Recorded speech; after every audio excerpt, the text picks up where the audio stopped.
Welcome back to another episode of the Pin High Podcast presented by Pin High Media. This week, we're going to go over Cam Smith's win at the Open and Rory's failure as opposed to that, and then who's making the move to LIV Golf, and a quick preview of the 3M Open in Minnesota this week. So let's get into it.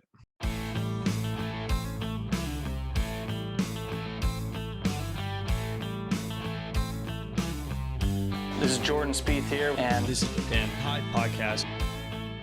Okay, let's get inside the ropes for the week.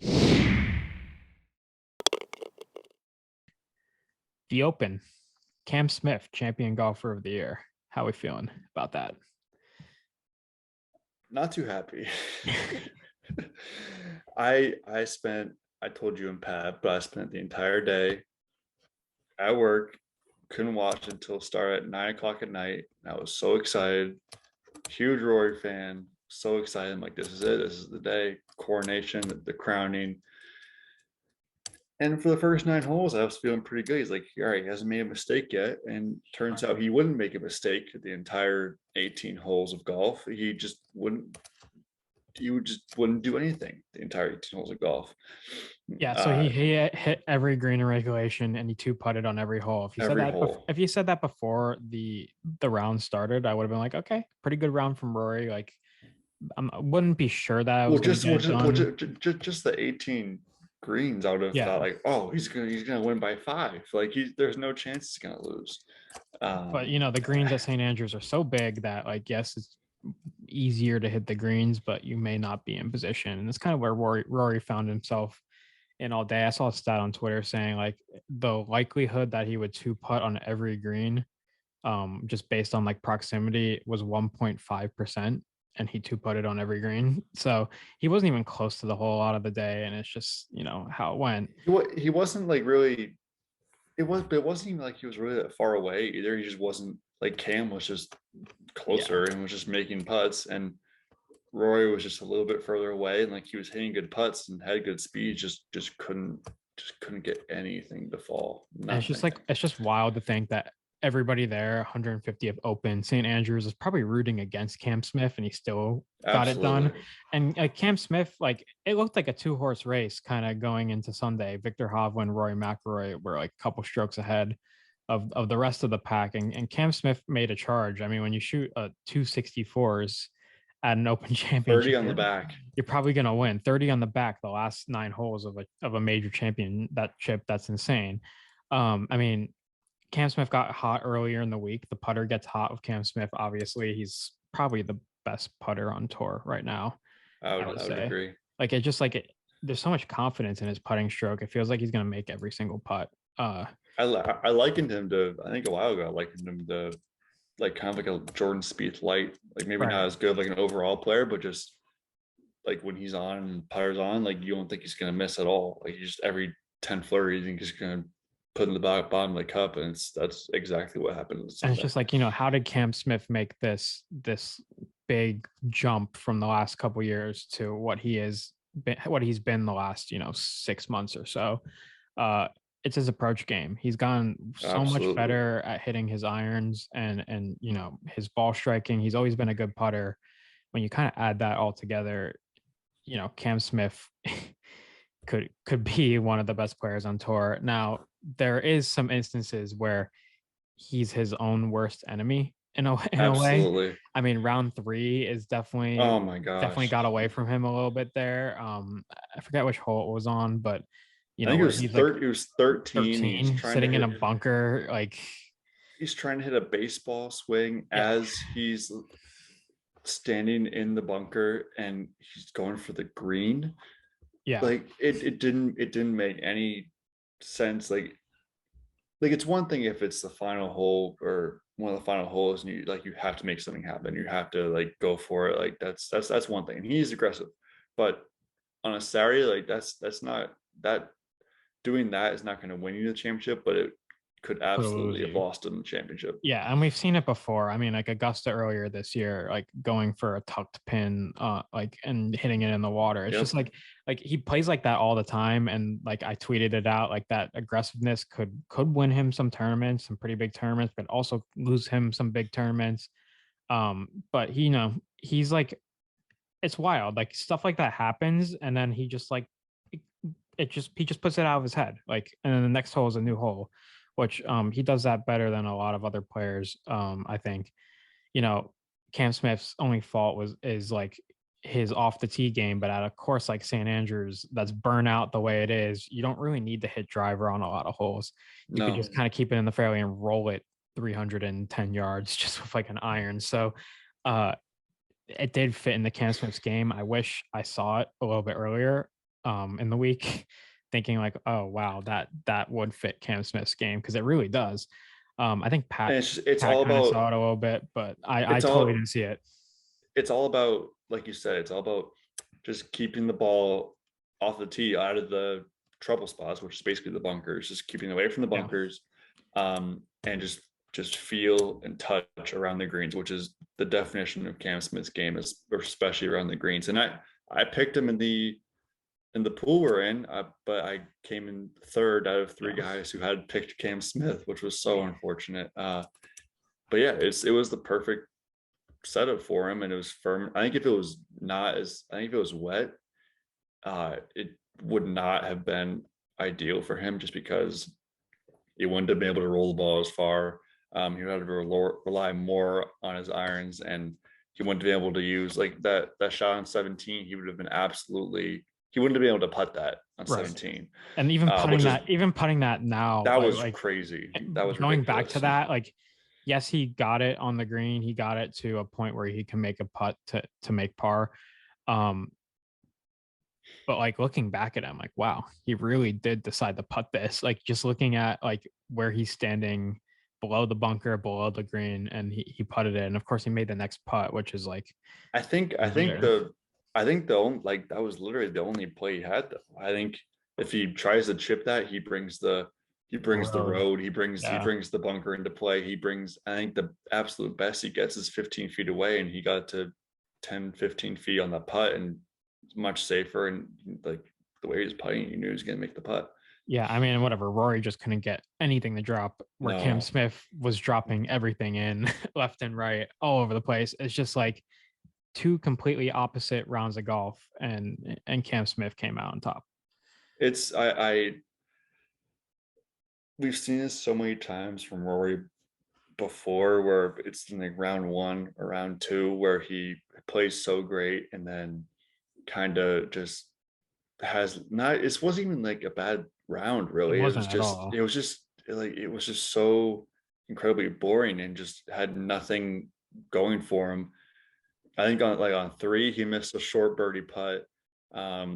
He had another one, I think on 13, looked like it was dead in the heart, but a couple rolls too short. It was on 14 he hit in the wrong spot. Like I remember Cam was over the green, Rory was short of the green. Rory couldn't get up and down for birdie, and that cost him the championship basically. And it was just little tiny. He played fine, just couldn't make a single putt. And I can't really fault him that much for this. Like some other like majors, yes, you could fault Rory for not, taking advantage of, the rest of the field and the golf course and the setup. But like this time, like he played a pretty good round of golf. He just didn't get any putts to fall. And like, if one or two of those putts goes in, maybe there's a playoff, maybe Rory's even winning. It's just like, he just couldn't get a putt to fall, which sucks, but that's how it is. So, I mean, hats off to Cam Smith for getting it done. And this is not a Rory. In my eyes, this is not a Rory choke. Yeah, Cam Smith went and got definitely. This. Yeah, Cam Smith went and got this tournament. Shot a 30 on the back nine. Like that doesn't happen at major championships. Now, I mean, maybe that was the course and just how the course is. We'll get into the course a little bit later, but like, I mean, when he shoots 264s in a major championship, like it's hard to lose. It's hard to beat that, really. So again, hats off to him. His putting is just unbelievable. Like if I could have like anything from any golfer right now, I think I would take Cam Smith's putting. So absolutely. Yeah, insane. I mean, also coming into the round, I guess, getting away from Rory there a second, it did look like a 2-horse race. Victor Hovland was in it coming into the final round. He Didn't make a whole lot of sense. Like if you look at his like stats on the year and like he hasn't played well all year. You know how you said like Cam Smith's like short game and putting like pretty much won him the tournament. Well, coming into that, like Victor Hovland's not great at short game. He's not the best putter out there. So like it was a little confusing seeing him at the top of the leaderboard there. But then round 4, just the wheels fell off. Mm-hmm. I think I'm surprised I didn't think about him more, just because he was definitely off the tee. You think, okay, he can avoid the bunkers, he can hit good tee shots. But other than that, I think he played as good as he could possibly play those first 3 days, and then kind of came back down to earth. And he didn't make a birdie until, like, was it 10 or maybe even later, or something like that. It's from the start you could tell, like, just kind of like the energy was off, and made a bogey. I forgot what hole he made bogey on, but it was just first time at the final group at a major too. It's not, he's 24 years old. He'll be I was about to get to that. Like it's a good experience for him to be up there in a major. He hasn't done playing with well in majors. So playing with Rory too. It's everyone in the crowd, and like it's a situation where everyone. Victor will tee. I heard I think from Nolan up, they said this, or even just watching, you can tell Victor will tee off, and people will be yelling, "Let's go Rory," or like no matter if he goes first or second, people will be screaming, "Let's go Rory" after Victor tees off. Like it's just, there was such a pro Rory crowd, which is absolutely fair, and kind of deflating that Cam won. And like I love Cam and I love Victor Hovland, but I think along with a lot of people, we were cheering for Rory. So I think it was kind of, I think if he had more crowd behind him, it would have been it could have been a very different situation. Yeah, I totally agree. Now, speaking of off the tee, we can't, obviously we mentioned Cam Smith, but what about the other Cam Young? Kind of a coming out party for him. He's a guy that we've been on to this year. I mean, he's just so good off the tee. Like especially at St. Andrews, he's like a gettable course with a lot of drivable par 4s and short par 5s. Like it's just so fun to watch. He could have won this tournament easily. I mean, he only lost by 1 stroke. He lost by 1 with that eagle, and he hit into the gorse on 18. 9. Yeah, on 9 he hit into the gorse in the final round. 65, and that takes some big. Like he's of all the guys that you thought would take a step and could possibly win major, he was not on that list at the beginning of the year, and now he's the guy. Like you can look at the Masters odds and look at next year, say he could absolutely win any of these majors next year. Like he is that good. He's unbelievable. Yeah, he's very good, and like he has a short game to back up the long game. It's like everybody's like comparing him to like the new age like Dustin Johnson. That's what I was thinking. I totally see. I can totally see that. Which is funny because they both him and DJ kind of messed up on what Saturday, but didn't Cam Young 4-putt on Saturday on 17 or something like that? Yeah, he like putted off. He was like on the green on one. I don't think it was 17, but it was another hole. He was on the green. He like putted off the green. Oh my god! And then he had to like putt back on. Like he just read it totally wrong. But think about it, if all he has to do is just 2-putt, and then he like granted it's a butterfly effect, but 2-putt, and he's going on 18, tied for the lead probably. I mean, yeah. Cam. And then I mean, honestly, the one that's probably gonna like haunt him in his dreams is a 9th hole, and the first hole in the final round. The first hole, those are his only 2 bogeys of the day. Bogey's the first hole, which is not an incredibly hard hole. The 9th hole is like such a gettable hole, and he ends up bogeying that one, and it's almost like, well, that kind of takes all of the energy out of you when you bogey number 9. And you can say the same thing about Rory on number 9. Like those are gettable holes. You have to make birdie on those holes to really have a chance, and Rory just couldn't make a putt. So absolutely. And Cam Young, the first hole is the widest fairway in all of golf, and he makes bogey. And like you said, I think after that he birdied 4 of the first 7 holes. It was right back in it. It was like you'd think of the first hole, like, oh, he's done. These moments too big. He's not going to compete. And like he battled back after both bogeying after 1 and 9. He battled right back and was right there the entire time. Every time he thought he was out, he came right back, which is, I think, is incredible. Yeah, and then like one more player I want to mention, Tommy Fleetwood, kind of like a backdoor top five, Yeah, another top five in a major for Tommy Fleetwood, who still hasn't even another won guy the we PGA thought Tour. another guy we thought we should have been paying more attention to earlier in the week. A guy Yeah, who plays well at links golf and second just top plays well at five majors. this season at the major. He's played 4 majors. He got cut at the U.S. Open, but he has a T4 at the Open, T5 at the PGA, and T14 at the Masters this year. Both kind of backdoor Yeah, T5s. One guy I want to talk about too, Patrick Cantlay. The guy, he has these backdoor top 20, top 10s, and I know you guys mentioned him last week, but he just does not. He doesn't do it for me. He until I see him genuinely in the competing in the thick of it on the final round and pulling through and making some putts, making some moves. Like I will not believe him in a high pressure moment like that. yeah. I will not. He was kind of in it all week. Round 3 kind of got away from him, especially the back nine on round 3. I think he was Did he over on the shoot back nine. 40? Or something like that in the back? 39 on the back. 39 on the back on Yeah, 2 Saturday. bogeys and the rest pars, 71 on that scorecard. But like he was like in it most of the week. He just like never really felt like he was gonna win. You can say that about a lot of other guys, but it really never felt like he was gonna win. So yeah, we'll have to see if he I never felt like these majors. I never felt like DJ was going to win either. Yeah, a lot of those guys. but again, it looked like a 2-man race going into the final round, and Rory and Victor both didn't even finish top 2. Like Cam Young ended up that's the craziest part. making eagle on the last hole to make like $500,000, which to Rory doesn't really matter, but to him that's a big difference. So good for him. I am excited to see where Cam Young's gonna go, and then also Cam Smith, but we'll get into that a little bit later. Just final thoughts on the Open. I want to know what you thought about the course and the setup and how it played this week. It looks amazing, like just absolutely incredible, and the fact that it was so burnt out made it play look so cool and play so interesting, because it wasn't like you would think it was so burnt out. People are gonna like, yes, they're driving the greens, but people are gonna be probably 4-putting some of these greens if they're 150 feet away, which they were. And it's so interesting. It's so different than a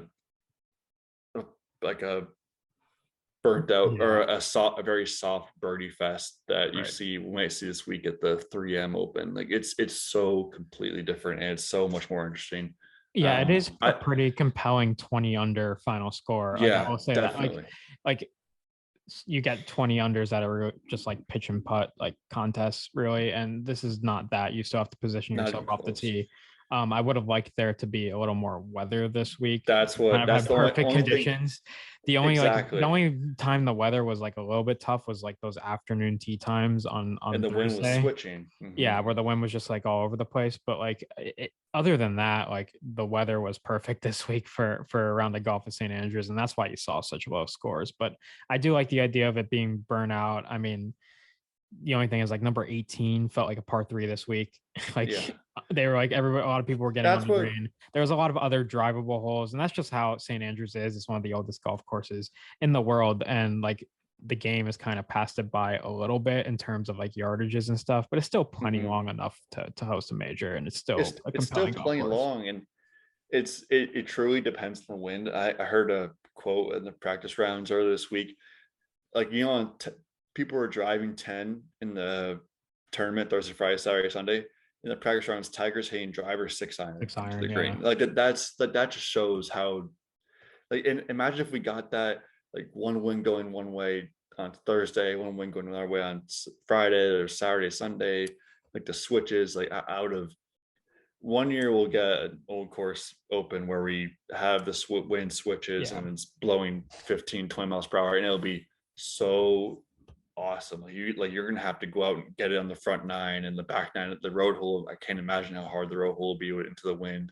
It'd be so incredibly compelling to watch and interesting to see how guys play, like Kane, because you can tell these guys they're just gonna loft up in the air and try to get soft short as possible, and like they're hitting little wedge shots. But when they're 107 yards away, the end of the wind, they're gonna be hitting like punch fives, and it's gonna be really cool to see. I wish we could have seen a little bit more of this week, Yeah, but we'll I see honestly, eventually. if the wind was throwing this week and the weather was a little bit worse, like you would have had a completely different leaderboard in my opinion. Absolutely. I think you would, like, Jordan Spieth would have found himself near the top, I think. And other players like that. Adam Scott probably would have found himself closer to the top. Shane Lowry as well. Those I think all guys finished in the top 20. But like if the weather was a little bit bad, I think it might have taken away some of the juice that Cam Smith had going. So and I think that would have hindered Rory too if the wind was like that. I think this was the perfect opportunity for Rory to get a major, and he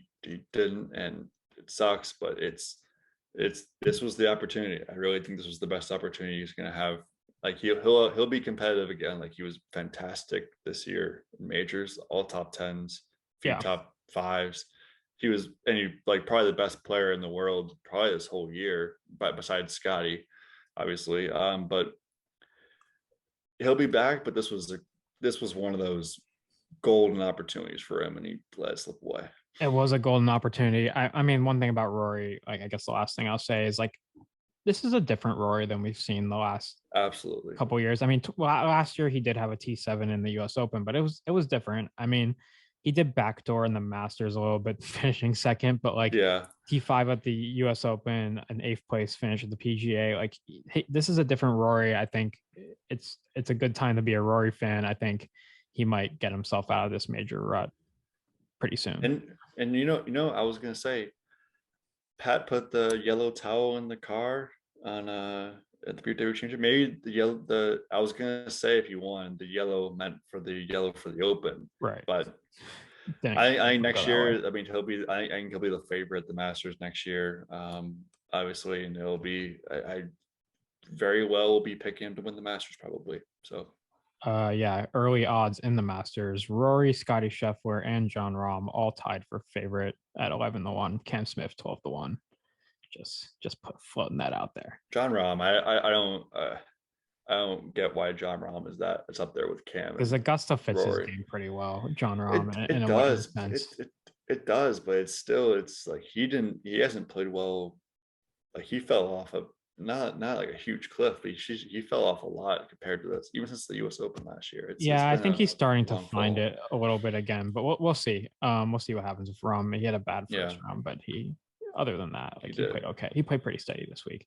Mm-hmm. But yeah, it was a really good major championship. I enjoyed it. Would have wished Rory came out on top. I do like Cam Smith a lot. I like the way he plays golf. It's aggressive. It's fun to watch.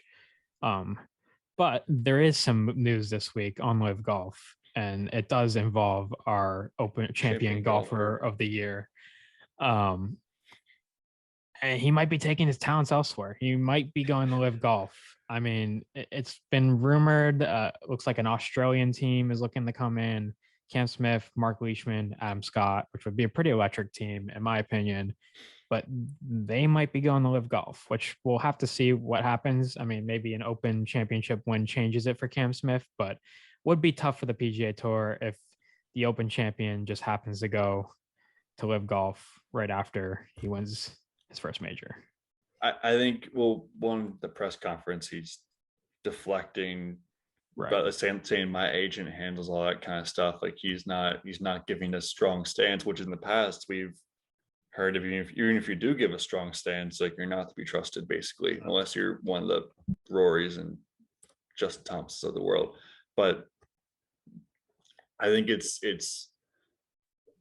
weird because I feel like it's a situation where he could win the Open and say, okay, I got my exemptions into all these majors, and say, okay, I'm gonna go play LIV because I'm gonna go make money. Who knows what's gonna happen?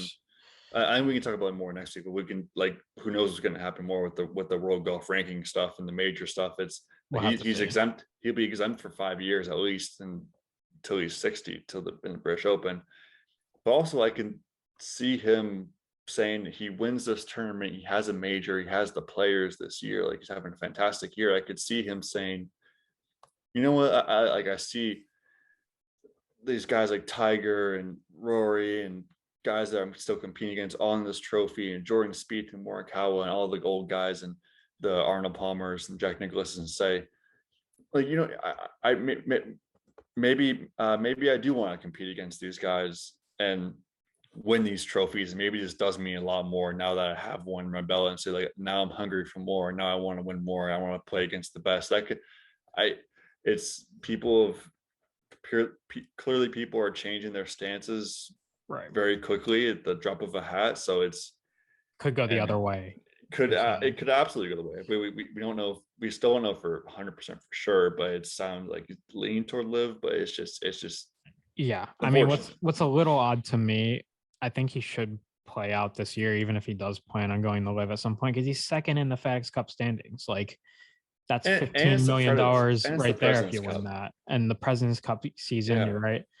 We still don't really know what's going to happen with that. But like, I mean, if the President's Cup and the Ryder Cup says like you guys can't play, like President's Cup just lost like their whole team. Like, they're not going to. Especially if all those guys that I just mentioned are going, plus Hideki, plus the guys who are already there, Abe Answer, like Louis, they like don't really have a team. Like, no, it's gonna be the two Chilean boys, and that's gonna be it. It's there's gonna be no one else left. So that'll be interesting, but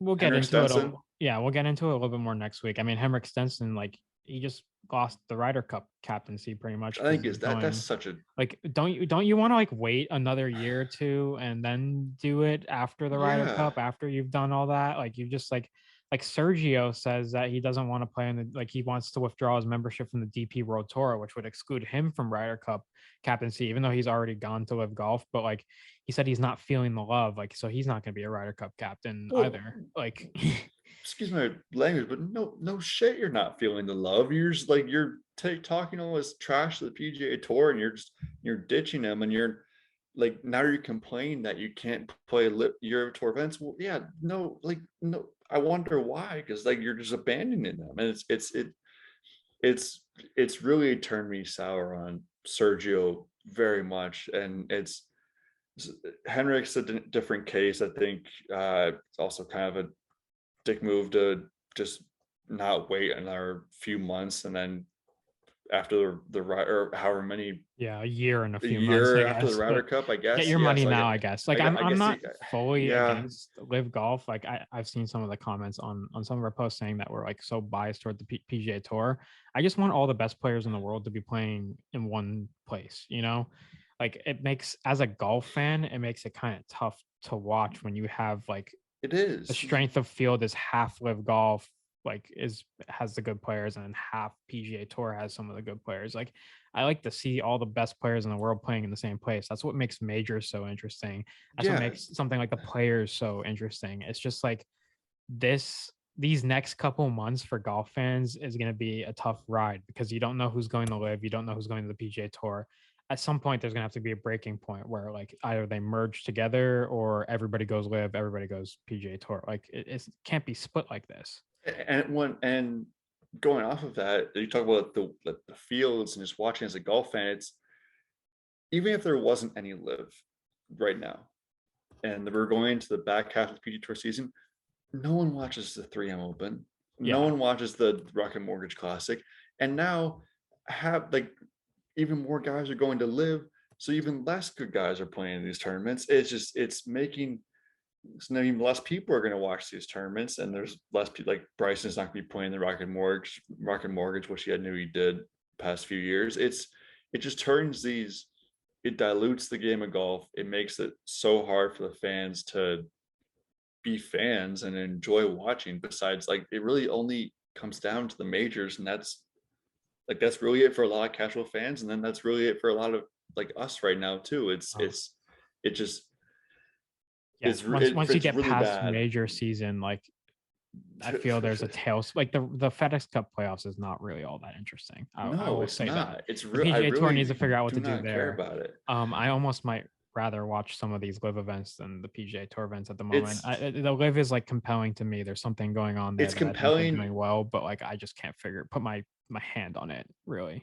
It's compelling in the sense that Larry, for me, it's just the team aspect. The PGA Tour is like that. That's really cool. The team aspect, and I think there's having still that there's kind of still incentive. something missing from the team aspect though. There Oh needs no, to be but something going you know what's on there. missing is because no one cares. Yeah, They're exactly. all like going to get all this Stacked money teams. Yeah. anyway, and it's like they're going on like private jets, which is like fine, like do that, but it's they're there's nothing to play for. Yeah, Cam It's like Smith flying back with the claret jug commercial. yeah, That's not happening on the golf tour. like there's a reason why none of the live guys are playing all that well in these majors, I because mean, they they're did not kind of playing show out this actual week. competitions. I will All say right, two of them DJ play. and Bryson and Abraham Answer That's it. showed out pretty well this week. Kepka's missing cuts. Louis, God knows what he's doing. Brandon Grace, God knows what he's doing. Matthew Wolf is God knows where. It's we see like DJ, because DJ is still really good, and Gabe Answer's good, and Bryson's he's finally recovering a little bit. Like those are like yeah, they have good players, but like they're not playing competitive events. Like they're not competing. It's just exhibitions, and you can't, like, even Tiger can't go out there and just jump into a regular like jump into a major and compete after not playing for so long. He couldn't even when he was healthy. It was like Right. it's I mean, just the it's thing a about bad LIV Golf is situation going to for get him. more and more compelling as we go on. Like they're not even just getting like some of the good golfers like ready to join. They're also getting like media personalities. Like David Faraday just like signed with LIV Charles Golf. Barkley. Charles Barkley's in Charles talks Barkley potentially. is talking about he said if you gave me $200, I'd kill my relative. Like that. Like we'll see what happens It's with that. But like ridiculous. they're just getting media personalities. I think this is more of a conversation for next week. So tune into the It episode is. next It week is. where we'll really do a deep dive into LIV Golf now that the We major will. season is over. But yeah, next few weeks are going to be interesting for the golf world. That's for sure. Now, well, there is LIV Golf going on. There still is a PGA Tour event this week. I figured we should make some picks for that. So let's get into skins. All right, skins. We do have the 3M Open this week. Field is not incredible, but it's not the worst field out there. Tony I don't Finau even know is who's in the playing. field. Sanjay M. Okay. Hideki Matsuyama is listed in the field right now. Maverick McNeely, Gall, Davis Riley. Like there's an okay field. We didn't even mention that last week. Ches Reavie won the Guy. Barracuda, I think it is. Yep. So yeah, shout out Stableford. Reavie. He'll be in the field this. Yeah, I know. I turned that on like late Sunday afternoon, and I saw like plus 40. I'm like, wow, tough day out there. And then I realized, oh, it's plus 40 tough day. It's like me and you going out there and playing this weekend. Exactly. But yeah, we do have TPC Twin Cities, which is not my favorite golf course. This is not my favorite tournament, but it is one of those tournaments where if you're trying to get into the top 25, this is a good tournament to get into the top 25 for the FedEx Cup playoffs. It's tough going from St. Andrews to a lot of birdies and eagles on this course. It is a ball strikers course, but they're going to go low.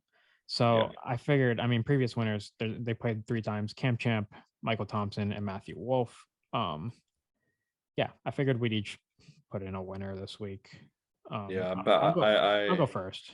Go first. You go ahead. Yeah, I like Cameron Davis this week. He's 25-1. He's coming in red hot, T6, T8 in his last 2. He's a pretty good quality golfer. He kind of fits the profile a little bit, the Matt Wolf, Cam Champ kind of profile. Why not?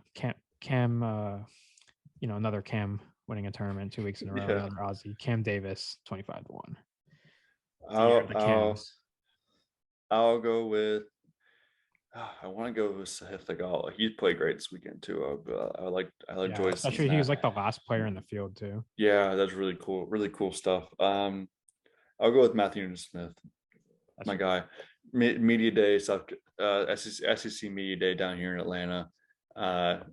Shane Beamer's showing out. Miss Smith is gonna feel fired up. He's ready to go. So I like him. I like it. But so those are some picks. I do like the Gala this week as well. Like this guy's been knocking on the door for a couple of bets. Absolutely. Like I feel like he should win soon. Yeah. Why doesn't Will Zalatoris just enter this event and try to get his first win under his belt? He kind of reminds me of like Brooks Koepka. Like he kind of just doesn't play, doesn't really do anything in these other tournaments and just shows up for the majors, and that's kind of it. I respect it more because he's more quiet about it. And He's not trying to actually, do that though. Like Brooks No. Koepka was trying to do that. Like he was open about not really playing well in the he was, and which I respect. I respect that Torres too. needs to get a win. Like he's like He does. We're at the point where like, okay, it's go time. Like everybody else keeps jumping in. Like his teammate at college, Cam Young, just had a sick week. Like, what if he gets his first win before Will Zalatoris? You know, He probably will, because he'll probably be playing in more events and Yeah. playing better in more events. Zalatoris didn't play great this past week too. no, he didn't. But I don't think he's a links golf guy. I just like No, I don't think he he is doesn't either. seem links golf guy to me. I don't But think yeah, he is. we're running out of time here, so let's get in the clubhouse. Got anything? You play golf last weekend? I did. I played 9 holes. I shot 39. I was pretty pumped about that. But I'm playing tomorrow. First time playing in a few weeks last week, and it's rusty, but I feel good. I'm rounding back into form a little bit. I actually played. I've heard bad things. I played on Sunday. I played on Sunday during the final round of the Open. I had my phone out with the Open on it, and I had a speaker, so like the entire golf course could just like hear the commentary of the Open. Great. That's ideal. Yeah, because like I was like, well, this is my only chance to play this weekend, so like, I kind of have to go. So we watched the Open on my phone while we were playing golf, which is good. I started off okay. I think I shot 42 on the front, which is not terrible. I didn't feel like I had my A game, but we didn't have any like terrible shots. We kind of limped in down the stretch. I think I shot like 86. Probably should have been like an 81, but whatever. Mm-hmm. Yeah, I should have eagled number 9 too. I hit a good drive, hit a 4-iron like left of the green in the left bunker on 9. Hit a sick bunker shot. It's rolling, it's tracking. Like it's really not going that fast either. Pin's like leaning towards me a little bit, hits the pin and comes out. Oh my gosh. It was so probably would have gone in. It probably would have gone if the pin wasn't in, but whatever. We're rounding back into form. So that's good. Yeah, I'll play tomorrow. I need to go to the PGA Superstore now to get a new putter, get a new driver, maybe. Little discount there, but I need to find out what putter I want. I need to go. Yeah, I'll go this weekend. You like the John Rahm putter? No? I do. I saw it last year when he won the US Open. I thought, because I like my putter, but I don't like how square it is, and I don't like how. What putter does what putter does Cam Smith use? Yeah, but he has a blade. I don't want to use a blade, and I had the spider ripped from my hands from my mom, so I need to get some new. I just need to get in the honeymoon phase with the new putter and just go from there. Because I'm not really feeling my putter right now. Yeah, he's a Scotty Cameron guy, Cam Smith. But absolutely, yeah. I mean, it is a good time to go out and play some golf now that we don't have to be glued to our couch watching the golf every weekend. Exactly. Like, go out there, play some golf. You don't have to watch every PGA Tour event every weekend now. Like major season's over, maybe tune into the FedEx Cup playoffs, and that's kind of it. Until football season, unless you're a diehard baseball fan, which one of us is on this podcast, 2 of us are on this podcast. There's nothing to watch till football season, really. Not like there's just some. I'll watch a little bit of the PGA Tour FedEx Cup playoffs, but maybe a little bit of LIV. But other than that, it's kind of like we said, it's just diluted and not ideal right now. Yeah. So get your golf in this weekend, everybody, and we'll see you next week. We'll talk more about LIV Golf. We'll do maybe more of a deep dive next week, and then Rocket Mortgage Classic. So hopefully Pat will be back for that. Oh my God, so much fun! Yeah. So see you guys next week for LIV Golf.